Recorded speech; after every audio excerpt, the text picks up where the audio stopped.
In the day's other headlines, President Trump warned his fellow Republicans today that if they don't put in a strong showing in this year's midterm elections, he'll be impeached. Mr. Trump was addressing a meeting of GOP lawmakers at the recently renamed Kennedy Center. He described Democrats as mean and smart, highlighting what he sees as the stakes in the upcoming vote. You got to win the midterms, because if we don't win the midterms, it's just going to be, they'll find a reason to impeach me. I'll get impeached. Adam here, and trust me, you'll want to sit down for this one. Behind closed doors, Trump told Republican allies that if they lose the midterms, he will be impeached. Democrats are already drafting articles and waiting for the political math to shift. The warning reveals a president who is privately scared, not confident, watching the walls close in. This private warning is the most telling piece of information in this entire story, and it deserves to be examined with the seriousness it warrants. Trump is not telling his allies that there's nothing to worry about because his conduct is clean and there are no legitimate grounds for removal. He's telling them that the only thing currently protecting him from impeachment is Republican control of the House of Representatives. He's telling them that the moment that control slips away, the moment Democrats gain the power to act, they will move against him. He's not saying the grounds are fabricated. He's not saying the articles are baseless. He's saying the political power to act on the grounds is what is currently constrained by the Republican majority. So together we had 12 months of unprecedented success in 2025, and now we're going to make history and break records with the epic midterm victory that we're going to pull off. It just doesn't seem to happen for people that win the presidency. It's an amazing phenomenon. You win the presidency, and we sure as hell are having a successful presidency, I will say that. But even if it's a successful presidency, there's been nothing like what we're doing. We had a very good day 2 days ago, too. But even if it's successful, they don't win. I don't know what it is. There's something psychological, like you vote against. You can win by a lot. We won every swing state. We won the popular vote by millions. We won everything. But they say that when you win the presidency, you lose the midterm. You got to win the midterms. Because if we don't win the midterms, it's just going to be, they'll find a reason to impeach me. I'll get impeached. That framing reveals an awareness of underlying vulnerability that his public performance is specifically designed to obscure. In public, everything is illegitimate partisan hysteria. In private, with his own allies, the message is, we cannot afford to lose the House, because if we do, I will be removed. Those two messages are not compatible with each other. One is the political theater designed for the base. The other is what he actually believes about his own exposure. The walls really are getting closer, and they are getting closer faster than the public performance from the White House is letting on. Right now, as of this video, impeachment calls from members of Congress have reached what Axios described as a fever pitch. That description is based on documented, named, on-the-record statements from more than 50 House Democrats who have openly demanded impeachment proceedings or invoked the 25th Amendment. The trigger for the most recent escalation was Trump's Truth Social post threatening that a whole civilization will die tonight. And Bay Area Congress members Ro Khanna and Nancy Pelosi, among more than 50 House Democrats, calling for Congress to invoke the 25th Amendment to remove President Trump from office. That was in response to his social media post earlier today, where he wrote of Iran, quote, "A whole civilization will die tonight." He's threatening the entire destruction of a civilization. He is calling Iranians animals. He is showing a total disregard for the humanity of people in Iran, in Gaza, in Cuba. This is a moral crime. It is a war crime. We need to be demanding that Congress convene today, and we need to be invoking the 25th Amendment. We heard statements from a person whose mental stability has to be questioned for the statements that he has made about obliterating a civilization. A civilization. While the Republicans want to be seen and not willing to exercise the 25th Amendment, we have to do that in the public. Language that followed his unauthorized military escalation involving Iran. That language, coming from the President of the United States, was so extreme, so dangerous, so unprecedented that Democrats and legal scholars from multiple different political perspectives are describing it as an impeachable abuse of power on its own terms. PBS is reporting that Democrats are growing bolder about talking removal in a way they were not even a few months ago. Members who were previously careful and hedging their public language are now going on record saying Trump already committed an impeachable offense with his war actions and that Congress needs to get back to work and remove him from office. Several senators have joined them publicly. So as Democrats build this case to invoke the 25th Amendment, let's start with the basics. What is it? Why is it in place? And how would invoking it work?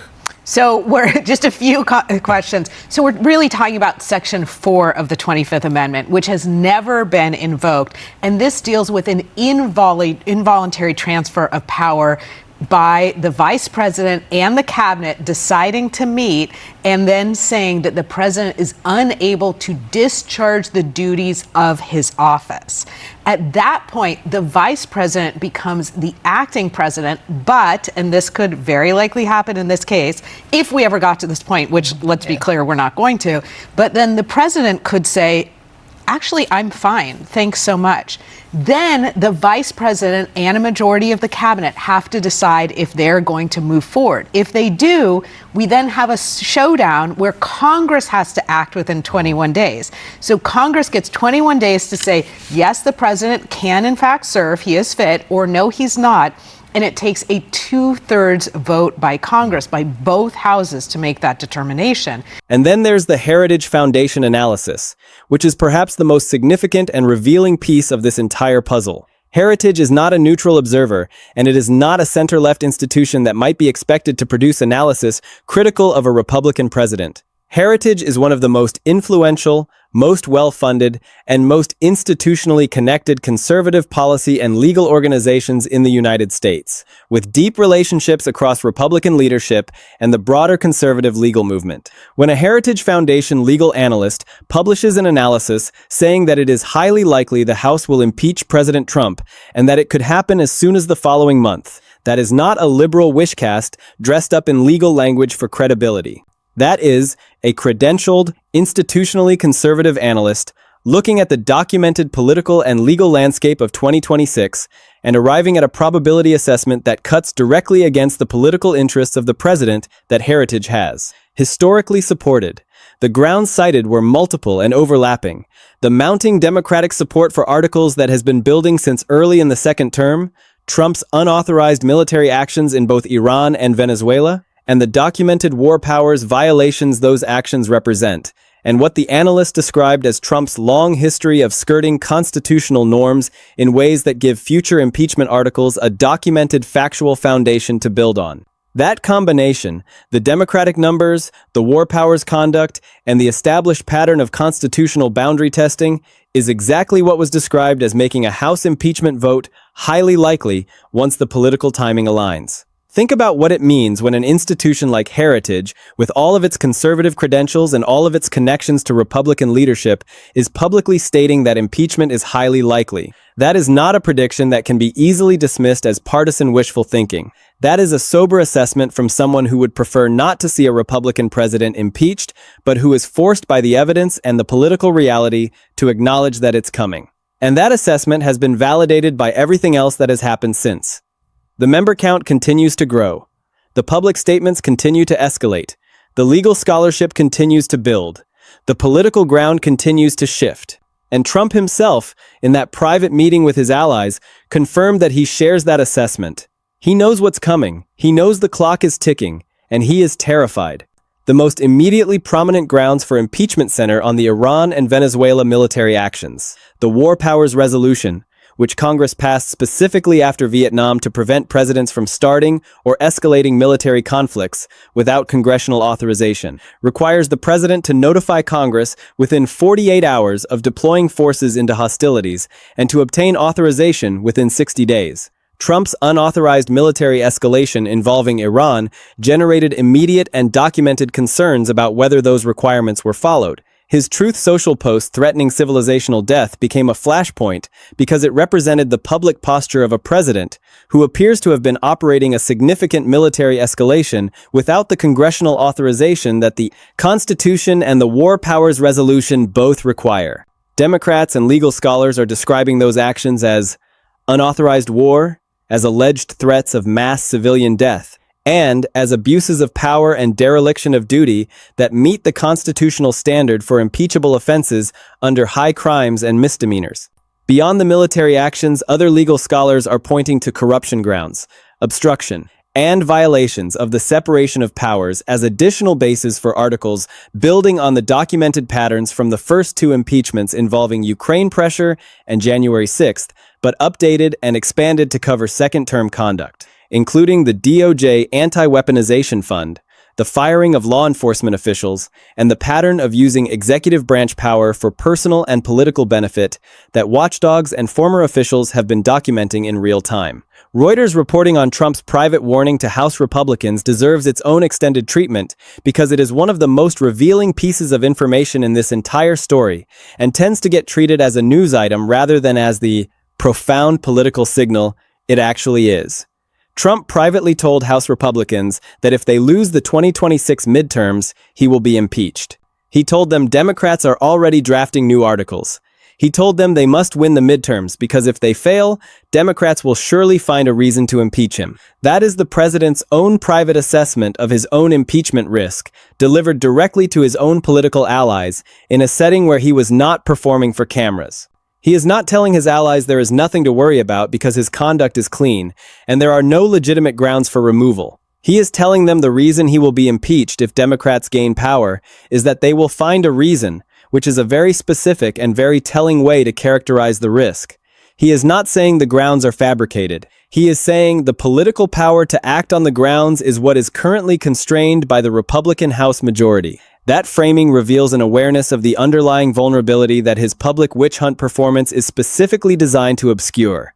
In public, everything is illegitimate partisan hysteria. In private, with his own allies, the message is, we cannot afford to lose the House because if we do, I will be removed. Those two messages are not compatible with each other.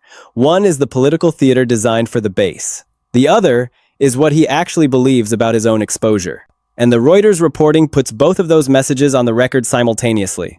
Let's talk about how Trump has historically reacted to impeachment threats, because the pattern is documented and it is relevant for understanding how to interpret both the private warning and the current public performance. In 2019, when the first impeachment vote was approaching over the Ukraine phone call, Trump sent Nancy Pelosi a 6-page formal letter calling the entire process an open war on American democracy. He compared it directly to the Salem witch trials, an extended historical analogy that took up multiple paragraphs. He listed everything he said were his major accomplishments and achievements, and stated in explicit terms that he had committed no offenses whatsoever.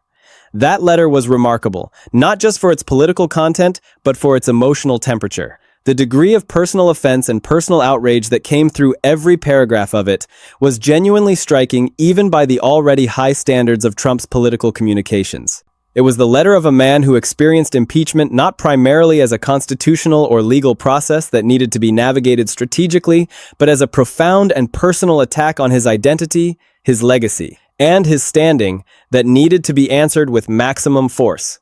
Then in 2021, during the second impeachment in the days immediately following January 6th, he warned publicly and repeatedly that it was causing tremendous anger across the country. He called it a continuation of the greatest witch hunt in the history of politics. He blamed Democrats entirely and refused any personal acknowledgement of responsibility for the conduct and the atmosphere that produced the events of that day. And today, with a third impeachment already in the official record over the Venezuela military actions, and a fourth set of articles being actively drafted by multiple House members over the Iran escalation and documented war powers violations, the public performance pattern is the same as it has always been. Deranged Democrats, partisan hysteria, the greatest political persecution in history. The script has not changed or evolved in any meaningful way across 3 separate impeachment episodes over several years. And his own allies privately admit, as Axios and PBS have both specifically reported, that the behind-the-scenes reality is very different from the public performance.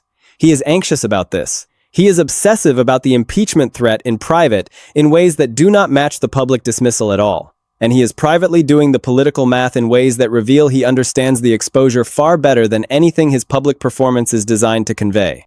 The specific grounds being prepared for new articles are more substantively grounded than the previous impeachments in important and legally meaningful ways. Think about the structure of the previous impeachment situations and what distinguished them in terms of their legal foundations. The first impeachment over Ukraine was about a phone call and a pressure campaign. Important, documented, and serious, but ultimately a single incident that could be framed by supporters as a matter of interpretation and political disagreement about presidential conduct and foreign policy. Whether it rose to the level of a high crime and misdemeanor was a question that reasonable people argued about and that the Senate resolved along almost entirely partisan lines. The second impeachment over January 6th was about an event where questions of direct presidential responsibility were genuinely contested. Even though the votes to convict were more bipartisan than any previous presidential impeachment trial in American history, the new articles being prepared around Iran and Venezuela are based on something structurally different and in some ways legally cleaner. The War Powers Resolution is not a piece of legislation that is subject to wide interpretive disagreement about what it requires. It says specifically and in clear language what a president must do before and after deploying forces into hostilities. It requires notification to Congress within 48 hours. It requires congressional authorization within 60 days or withdrawal of forces. The question of whether those requirements were met in the Iran and Venezuela situations is a factual question with a documented answer, not a question of interpretation or political perspective. Either the 48-hour notification happened or it did not. Either congressional authorization was obtained or it was not. And the Truth Social post threatening civilizational death added a layer of public documentation about the state of mind and the intent behind those military actions that scholars are saying creates a legally cleaner record basis than the first two impeachments. When the Heritage Foundation is calling it highly likely, that legal substance is a major part of why credentialed conservative legal analysts are arriving at that assessment. The evidence base for these articles is more straightforward and more binary than what drove the previous impeachment votes. The midterm dynamic that Trump privately described to House Republicans is the clock that everyone paying attention to this story is now watching. And the political math is actively moving in a direction that matters. Trump told his allies that losing the House in the 2026 midterms means impeachment. Not that it creates a risk of impeachment, not that it makes impeachment more likely, but that it means impeachment essentially as a certainty. He did not frame it as a possibility that depends on circumstances. He framed it as a political outcome that follows directly from a Republican House loss. They will find a reason. They are already preparing. We cannot let this happen. And that framing puts the 2026 midterms directly at the center of the impeachment story in a way that most current political coverage is not fully capturing or emphasizing enough.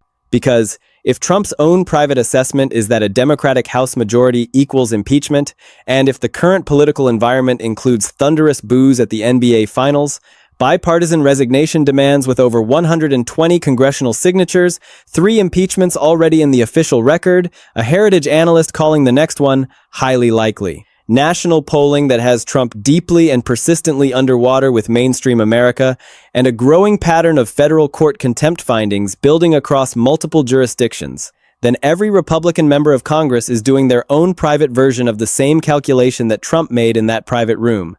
Who is exposed in November? What do the competitive districts look like? What does the polling in their specific races tell them? Whether the president's current trajectory makes it safer to stay close or create distance. All those calculations are happening right now. And the outcome of those calculations expressed in fundraising numbers, in endorsement decisions, in public statements, in quiet private distancing is part of what will determine whether the political ground shifts the way Trump privately fears it will. That is not speculation. That is the documented record of what is being said publicly by members of Congress, what is being reported by credible national outlets, and what is being said privately by the president himself in meetings with his own political allies. The gap between Trump's public performance about impeachment and his private communications about impeachment is the most revealing thing in this entire story. And both versions are fully documented, which makes the contrast impossible to dismiss. In public, Trump's response to any mention of impeachment follows a completely predictable script that has not meaningfully changed since 2019. Witch hunt, deranged Democrats, partisan hysteria, no offenses whatsoever, the greatest political persecution in the history of the country. He runs that script with total visible confidence and complete surface-level dismissiveness, designed to communicate to his base that the whole thing is fundamentally illegitimate, and anyone taking it seriously is either a fool or a bad faith actor. and that he is utterly unbothered by what he frames as the desperate flailing of his enemies. That performance has been consistent and polished through 3 separate impeachment episodes. It is a practiced script, but the private communications tell a completely different story, and the Reuters reporting puts that different story on the record in a way that cannot be walked back. A man who genuinely believed there were no legitimate grounds for his impeachment would not be telling his allies that losing the midterms means he will be impeached. He would not be warning them that Democrats are already drafting articles. He would not be framing the question as a matter of political power rather than a matter of the merits of his conduct. The private message is not, "We have nothing to worry about because we have done nothing that rises to an impeachable offense." The private message is, "We have to hold the House because if we lose it, what is already documented will be used against us." That is an implicit acknowledgement made in a private room to Republican allies that the documented conduct is the real exposure and that the only current protection against formal removal proceedings is political power, not legal innocence. The fury is real. The threat is real. The anxiety is documented. And the gap between the public witch hunt performance and the private acknowledgement of real serious vulnerability is the most revealing and most important thing in the entire story. The next chapter of this gets written in November of 2026. And based on every signal in the current political environment, the boos, the polls, the bipartisan cracks, the judicial contempt record, the heritage analysis, and the president's own private warning to his own party, the direction of those signals is not pointing towards safety. Here is the full picture laid out simply. Congress is actively preparing for impeachment, not in a theoretical someday maybe way, but in a documented drafting articles, coordinating strategy, growing the public member count way. More than 50 House members are on the record calling for it. Multiple members are consulting legal experts and drafting formal articles. The Heritage Foundation is calling it highly likely. Senators are publicly invoking removal language. Trump told his own allies that a Democratic House means he will be impeached and that Democrats are already preparing. The walls really are getting closer, and they are getting closer, faster than the public performance from the White House is letting on. The triggers are piling up. The unauthorized military actions, the Truth Social threats, the war powers violations, the documented pattern of constitutional boundary testing. The legal grounds are more substantively grounded than the previous impeachments. The political momentum is building. The private acknowledgments from the president himself confirm the vulnerability, and the midterm clock is ticking. Every Republican member of Congress is now doing their own private calculation about where this is heading. Some will decide to stick with Trump no matter what. Some will begin to create distance. Some will quietly prepare for the possibility that they will need to vote on impeachment or conviction. And those individual decisions, expressed in campaign strategies, public statements, and private conversations, will determine whether Trump's nightmare scenario becomes reality. The Heritage Foundation analyst was not making a partisan prediction. He was reading the same signals that everyone who pays close attention to this story is reading. And those signals are pointing in one direction only. The president himself confirmed that direction in that private room with his allies. He knows what's coming. He's terrified of what's coming. And he's desperate to stop it by any means necessary. But the political ground keeps shifting beneath him. The members keep defecting. The public keeps turning against him. The legal basis keeps solidifying. And the clock keeps ticking toward November. This is the moment. This is the crisis. This is the impeachment that everyone has been watching for, and it is coming whether Trump can stop it or not.